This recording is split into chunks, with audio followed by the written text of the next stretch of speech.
उसके अगले ही दिन आपने नहीं देखा, सरकार गिरते ही धारा 144 लगा, हमारे नौजवानों को पीटा जाने लगा। वैसा लड़का क्लास से भागता है जो कि मैंने एकदम समझिए कि कोढ़िया बैल रहे, वो भागता है। अब भाई प्रोफेसर साहब तो पढ़ाई ना करेंगे हैं, और जो आपके हेड सर जो हैं वो अगर आप पे प्रेशर देंगे पढ़ने के लिए तो आप कहिएगा कि हेड सर खराब हैं। तो यहाँ हेड सर कौन थे, इस पार्टी में हेड सर कौन है, तो आदरणीय तेजस्वी यादव जी। वो प्रेशर दे रहे थे कि हाँ भाई, जिस विधानसभा क्षेत्र से जीत करके आए हो उस विधानसभा क्षेत्र की जनता क्या चाहती है, उनका कैसे विकास किया जाए, हमें बताओ।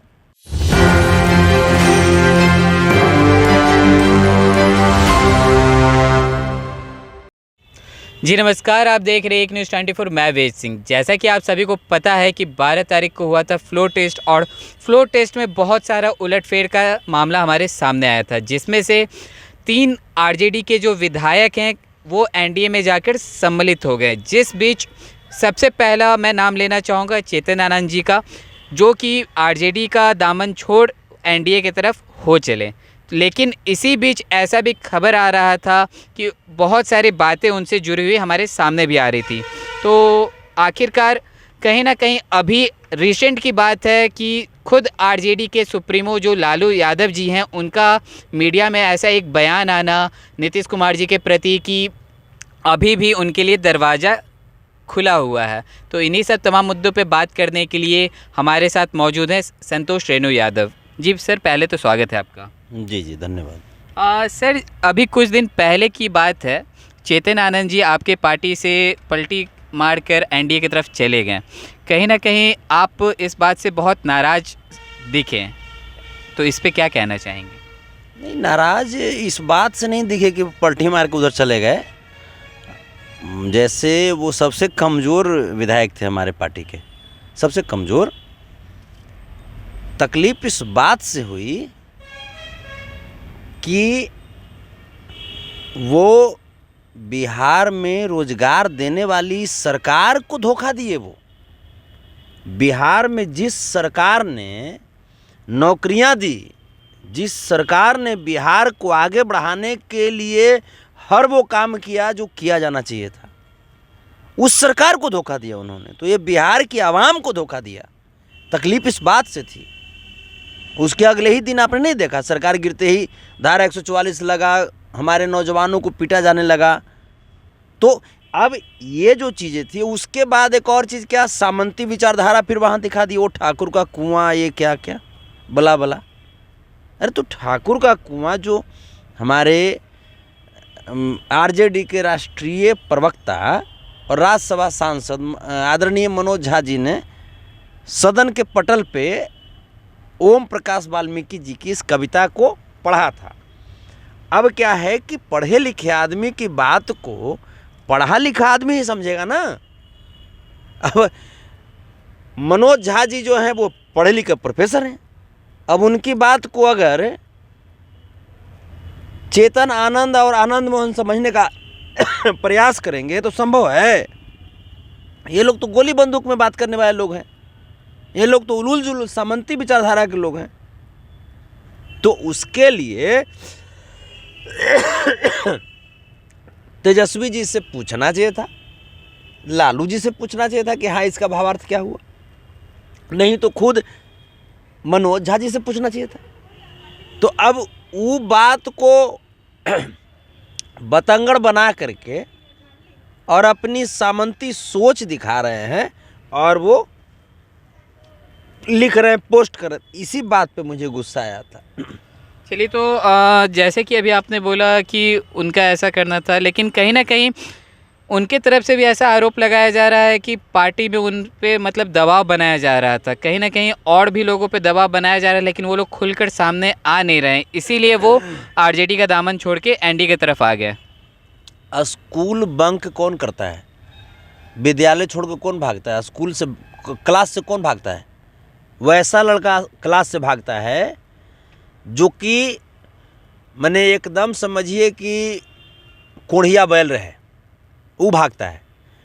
अब भाई प्रोफेसर साहब तो पढ़ाई ना करेंगे हैं, और जो आपके हेड सर जो हैं वो अगर आप पे प्रेशर देंगे पढ़ने के लिए तो आप कहिएगा कि हेड सर खराब हैं।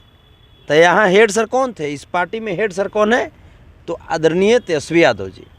वो प्रेशर दे रहे थे कि हाँ भाई जिस विधानसभा क्षेत्र से जीत करके आए हो उस विधानसभा क्षेत्र की जनता क्या चाहती है, उनका कैसे विकास किया जाए हमें बताओ। अब उस चीज़ को आप प्रेशर समझिएगा, तो जैसे उस चीज़ को आप प्रेशर समझिएगा, या तो जिस प्रकार से तेजस्वी जी के आवास में इन लोगों को रखा गया था रात में, वहाँ पे राय विचार करने के लिए, तो उसको इन्होंने कह दिया कि कैद करके रखा गया था हमको।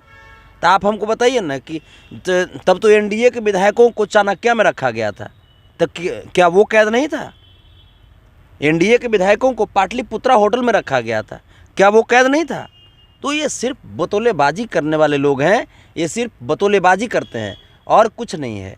और ये जो अभी आपका एक जो क्वेश्चन था कि आदरणीय लालू जी ने कहा कि ये करने के लिए, तो लालू जी ने कहा तो बिल्कुल वो तो सही बोले अपने जगह पे। नहीं तो मैं आपसे एक चीज़ पूछना चाहूँगा, अभी आपने जैसे कि प्रिंसिपल, अभी आपने जैसा कहा कि प्रिंसिपल ठीक है, अभी आपके डायरेक्टर जो हैं आरजेडी के लालू यादव जी, अब तो मीडिया में उनका भी ऐसा खबर चल रहा है कि वो अपना एक बयान दिए हैं कि नीतीश कुमार जी को अगर आपके पास फिर से आते हैं तो क्या आपका दरवाज़ा खुला है, तो उन्होंने कहा हाँ दरवाज़ा खुला है उनके लिए।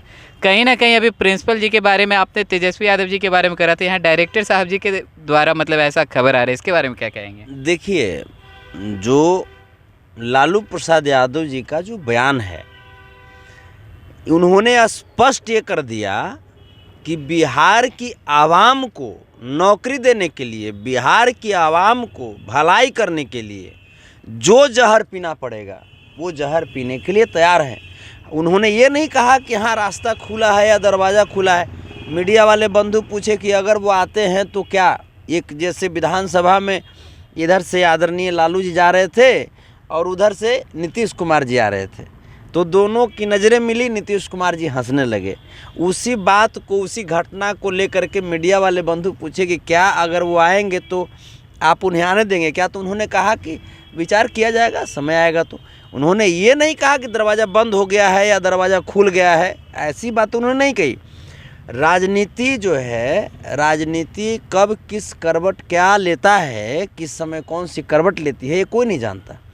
और आपको ये पता है कि चाहे जो कुछ भी हो, हम लोगों की जो विचारधारा है ये अटल विचारधारा है कि हम लोग कभी सांप्रदायिक शक्तियों से समझौता नहीं करेंगे, कभी भी सामंती शक्तियों से समझौता नहीं करेंगे।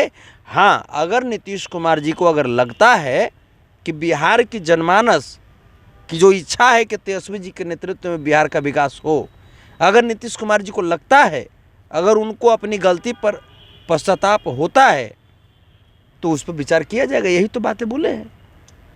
इसका राजनीतिकरण करके, तोड़ मड़ोड़ करके मीडिया वाले लोग पेश कर रहे हैं। तो अब इसमें बीजेपी को भी खूब भाई मुद्दा मिल रहा है भाई बोलने के लिए। तो बीजेपी से हम तो कहना चाहते हैं कि अब आप डबल इंजन की सरकार में हो, अब तो कम से कम आदरणीय तेजस्वी यादव जी के कार्यकाल में 1,30,000 और 23,000, 1,53,000 जो स्वास्थ्य विभाग में नौकरी की जो प्रक्रिया थी वो कंप्लीट कर दी गई थी। आप उसको जल्दी से उसका नोटिफिकेशन निकालो ना, वैकेंसी निकालो। तेजस्वी जी की जो विज़न थी, उस विज़न के तहत उन्होंने बहुत काम किया, जो कि मुश्किल से सरकार अगर 10-15 दिन और रहती तो और भी लोगों को नौकरी मिलता, फैक्ट्रीज यहाँ पे लगती। तो कम से कम अब सरकार में आए हो तो अब तो नहीं कहोगे ना कि हाँ 17 साल में जो आपने जो नहीं किया था। और पहले तो बोलते थे कि बिहार में समंदर नहीं है तो फैक्ट्री कहाँ से लाएगा, पैसा नहीं है तो ये कहाँ से, मैंने क्या क्या बातें बोलते थे। तेजस्वी यादव जी ने तो दिखा दिया कि भाई नौकरी कैसे लगेगा यहाँ पे, कैसे यहाँ पे लोगों को रोज़गार मिलेगा। तो अब आप भी करो ना, कम से कम कुछ नहीं कर सकते तो अंत में कम से कम जो तेजस्वी जी जो सब कुछ प्रक्रिया कंप्लीट कर दिए थे वही तो कम से कम निकाल दो ना। एनडीए वालों को चाहिए बीजेपी वालों को। जब भी अभी आपने ऐसा बात जो कहा मतलब नौकरियां, इस पे भी बहुत ज़्यादा चर्चा हुई थी। जो नियोजित शिक्षकें थे तो श्रेय लेने वाली भी बात चल रही थी, मतलब इस पे भी बहुत बड़ा मतलब बात चल रहा था। कभी तेजस्वी यादव जी के द्वारा बात किया जा रहा था कि नियोजित शिक्षक जो हुए हैं वो उनके तरफ से हुए हैं, और दूसरी जो थी वो तो नीतीश कुमार जी कह रहे थे कि अगर मैं नहीं रहता तो कैसे होता। नहीं तो 17 साल में वो मुख्यमंत्री नहीं थे क्या है डबल इंजन की सरकार में?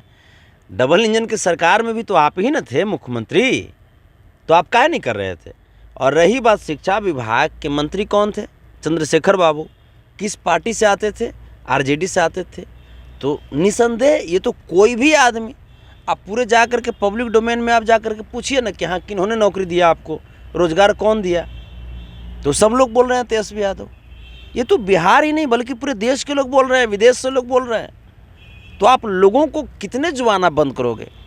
और जहाँ तक क्रेडिट लेने की बात है तो तेजस्वी जी जो 1,53,000, 1,30,000 और 23,000, 1,53,000 की जो प्रक्रिया कंप्लीट कर दिए थे स्वास्थ्य विभाग में, आप वो निकालो ना वैकेंसी। वो तेजस्वी यादव जी का है, सारा काम तेजस्वी यादव जी का है। लेकिन चलो बीजेपी वाले आप निकाल दो, क्रेडिट आप ले लो। हमको बिहार के लोगों की भलाई से मतलब है, हमको क्रेडिट लेने या देने से मतलब नहीं है। हमने काम किया है, लोग हृदय से इस बात को जान रहे हैं और तेजस्वी यादव जी को अपने हृदय में बसा रहे हैं। अब इसमें कोई क्रेडिट या डेबिट कौन क्या बात करेंगे उससे हमको मतलब नहीं। हम आए तो काम किया, हमने 17 महीने में 6.5 लाख नौकरी दिया, हमने रोजगार दिया, विकास की बात की। हम धर्म और जाति की बात नहीं किया, हमने विकास की बात की, रोजगार की बात की, हमने अर्थव्यवस्था की बात की, जो कि ये बीजेपी वाले नहीं करते। ये बीजेपी वाले क्या बात करते हैं, कभी मंदिर की बात करेंगे, कभी मस्जिद की बात करेंगे, विकास की बात पूछेंगे तो ये पाकिस्तान की बात करेंगे। ऐसे नहीं होता है ना। हमने वो जब राम मंदिर बनाए तो हमने क्या किया, राम जान के हॉस्पिटल बनाया। तो हम विकास करने वाले लोग हैं, क्योंकि हमको पता है कि गरीब गुरबे शोषित वंचित समाज के लोग ये जब से एनडीए सत्ता में आई है तब से ये त्राहिमाम कर रहे हैं और हम इनके लिए लड़ते रहेंगे। जी जानकारी के लिए धन्यवाद। तो जैसा कि अभी आपने सुना, हमारे साथ जुड़े हुए थे संतोष रेणु यादव जी। तो इनका कहना था कि जो अभी चेतन आनंद के द्वारा जो मतलब पलटी जो वो मार के गए हैं, कहीं ना कहीं वो अपना जो व्यक्तित्व था उसे वो दर्शाने का काम किए हैं। और दूसरी तरफ जो अभी लालू यादव जी का जो बयान आया था मीडिया में कि मतलब नीतीश कुमार जी को कह रहे थे कि दरवाज़ा उनके लिए खुला है, कहीं ना कहीं वो कहना कुछ और चाह रहे थे और लोग उसे कुछ और समझ लिए। इस बात को लेके अभी संतोष रेणु यादव जी ने क्लियर भी किया। तो और भी ऐसे तमाम खबरें